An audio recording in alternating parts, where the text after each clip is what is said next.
Where are the guys at? Lunchtime! Lunchtime! How are you? Nice to see you. Oh, the fries and piggies. What do we got? When these construction workers stepped up to a food truck to get lunch, they weren't ready to meet a celebrity. Jon Stewart surprised the lunch crowd in New Jersey to thank them for their work on the Count Basie Center for the Arts, which is nearly done with construction. Yes, sir. Ribeye cheesesteak, please.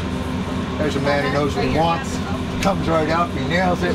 Good man. Thanks for doing this, John. Hey, my pleasure. Thank you for all the hard work. I know you guys are busting butt. Not only did he greet every worker he met, but he looks like a real natural behind the counter. The comedian and Garden State resident signed the final beam of the structure to mark his exciting visit and even helped raise $50,000 for it back in June. Next time you visit a food truck, be sure to check if Jon Stewart's cooking something up in the kitchen.